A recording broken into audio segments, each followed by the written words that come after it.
थोड़ा थोड़ा दुख तो आता ही है। समय ने ऐसा पलटा खाया कि संयोगिता के विवाह के 5 वर्ष व्यतीत हो जाने के पश्चात भी उनको कोई संतान नहीं हुई। जो सासू माँ अपनी बहू से बहुत ही बेटी से भी अधिक प्रेम करती थी, बहू के गर्भ धारण नहीं करने के कारण अब थोड़ा प्रेम कम होने लगा। और आप जानते हैं कि निसंतान होना या बांझ होना कलंक सा है। बांझ का मुख देखना पसंद नहीं करते कई लोग, तो घर वाले ताने मारते हैं, सास ताने मारेगी, ननद पता नहीं क्या कहेगी, पति हो सकता है दूसरे विवाह के आयोजन करने की योजना बना ले। गौ माता की ऐसी कृपा हो सकती है कि आप चाहें तो उस कलंक से बच सकते हैं। संयोगिता और वल्लभदास भी बहुत दुखी थे, बहुत ही परेशान थे। उन्होंने डॉक्टर, चिकित्सक, नीम, हकीम, ओझा, भोपा, तंत्र मंत्र, जादू, टोना, डोरा, डांडा, ताबीज, भभूत, साधु, संत, राखोड़ा, पीर, फकीर सब कुछ कर लिया। फिर भी जब उनको संतान नहीं हुई तो अंत में याद आया कि जिन गुरुदेव ने मुझे गौ सेवा की प्रेरणा देकर के इस स्थान पर पहुंचाया, एक बार क्यों नहीं पुनः उन गुरुदेव भगवान की शरण लेनी चाहिए। ऐसा विचार करके संयोगिता और वल्लभदास जी दोनों अपने सदगुरु की शरण में पहुंचे। गुरुदेव ने कहा, बेटा, जिस भगवती ने तुम्हें यहां तक पहुंचाया है वही भगवती तुम्हें संतान भी देगी। कहा, बेटा, तू दुखी होकर के मेरे पास आया है, लेकिन इतिहास साक्षी है कि जिसने हृदय से गौ माता की सेवा की है, निश्चित रूप से उसकी ये आशा भी गौ माता पूरी करती है। पुरातन काल की बात है, दिलीप नाम के एक राजा थे। इतिहास कहता है कि दिलीप नाम के एक राजा थे, उनके कोई संतान नहीं थी। 100 बार पुत्र कामेष्टि यज्ञ करने के पश्चात भी उनको संतान नहीं हुई। अंत में राजा दिलीप परेशान होकर के अपने गुरुदेव के पास गए। गुरुदेव ने उनको किसी चिकित्सालय का पता नहीं दिया, न किसी मंदिर का पता दिया, न किसी तंत्र मंत्र करने वाले तांत्रिक का पता दिया। गुरुदेव वशिष्ठ जी महाराज ने राजा दिलीप जी को गौ माता की रस्सी पकड़ाई। कहा, रे जा राजा, इस नंदिनी माँ को और प्रेम पूर्वक पति पत्नी दोनों मिलकर सेवा करो, तुम्हारे पर कृपा यही माँ करेगी। इतिहास कहता है कि राजा दिलीप ने भाव से भगवती गौ माता की सेवा की तो उनके पुत्र के अभाव को समाप्त करके उनको रघु नाम का पुत्र दिया। और महाकवि कालिदास जी की काल जयी करती रघुवंश में इस कथा को बहुत विस्तार से लिखा है कि उन्हीं की कृपा से रघु पैदा हुए और उसी रघुवंश में आगे चल करके प्रभु श्री रामचंद्र जी ने अवतार लिया, जिनको आज जन जन पूज रहा है। अगर भगवती गौ माता नहीं होती तो रघु नहीं होते, और रघु नहीं होते तो राम नहीं होते, तो आप और हम राम राम नहीं करते और आराम भी नहीं पाते। तो कहा, बेटा, जिन राजा दिलीप को रघु देकर के रघुवंश को आगे चलाने वाली भगवती गौ माता की अगर तुम भाव से सेवा करो और कुछ नियमों का पालन करो तो निश्चित रूप से तुम्हारे घर में अतिशीघ्र किलकारी गूंज सकती है। वल्लभदास जी ने कहा, प्रभु क्या करना होगा, इसके लिए आदेश कीजिए। कहा, बेटा, दोनों पति पत्नी भाव से गौ माता की सेवा करो, प्रतिदिन उनको प्रणाम करो, प्रणाम करके उनकी सप्त परिक्रमा करो और परिक्रमा के समय रामचरितमानस की एक चौपाई का प्रेम पूर्वक गान करो।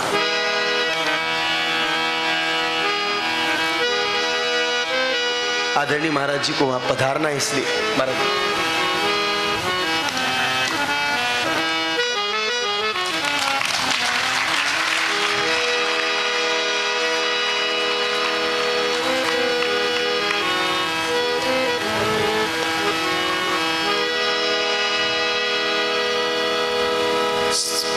सुंदर सूत्र, सुंदर चौपाई जो भगवती गौ माता जी के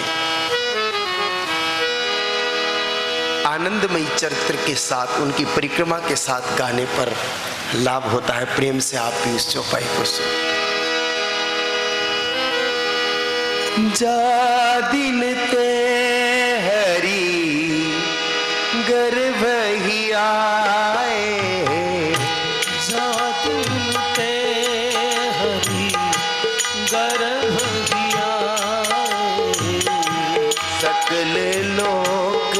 सुख संपत्ति छाए। सकल लोक सुख संपत्ति छाए।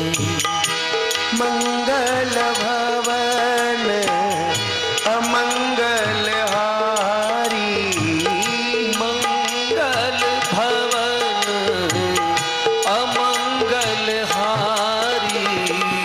द्रवहु सुदशरथ अजीर बिहारी, द्रवहु सुदशरथ अजीर बिहारी। जय जय गोमाता, जय जय गोपाल, जय जय गोमाता, जय जय गोपाल। कृपा करो माँ दीन दयाल, कृपा करो माँ दीन दयाल। कृपा करो माँ दीन दयाल। कृपा करो माँ दीन दयाल।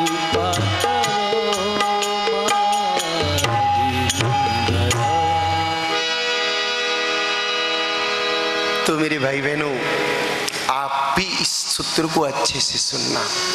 अगर अपने परिवार में, रिश्तेदारों में कोई ऐसी बहन हो जिसको प्रारब्धवश संयोग से या शारीरिक रोग के कारण संतान नहीं हो रही हो, तो उठ करके स्नान करके प्रतिदिन गौमाता का पूजन वंदन करके उनकी 7 परिक्रमा करें और परिक्रमा के समय ये चौपाई गाएं कि जा दिन ते हरि घर भई आए, सकल लोक सुख संपत्ति छाए। फिर गौ माता को जो खिलाए, जो तो जानते ही हैं आप, जो खिलाएं और जो कुछ जो के दाने वापस भगवती गौ माता के गोबर में से निकले, उनको निकाल करके चुन करके सेक करके कूट के सत्तू बनाए। उस सत्तू को गाय माता जी के दूध में डाल करके पिए। ये करना है पत्नी को। और पति गौ माता जी के दूध में सरसों के दाने जितना चूना डाल करके, गौ माता जी की छाछ में सरसों के दाने जितना चूना डाल करके तो पति पिए, और गौ माता जी के दूध में जौ का वो जो सत्तू है वो डाल करके, लेकिन कौन से जौ? गौ माता के गोबर के अंदर से निकले हुए जौ, गोदर जौ कहलाते हैं, इसका सेवन करें। देसी गाय माता के दूध में कपास की जड़ों को काट करके डाल करके उबाल करके पिए और इस नियम का प्रेम पूर्वक पालन करें। 2.5 बरस अंतिम समय सीमा है मेरे भाई बहनों, ये तो अंतिम समय सीमा बता रहा हूं। 2.5 बरस के भीतर भीतर बांझ स्त्री भी मां बन करके अपने बांझपन के कलंक से सदा सदा के लिए मुक्त हो जाए।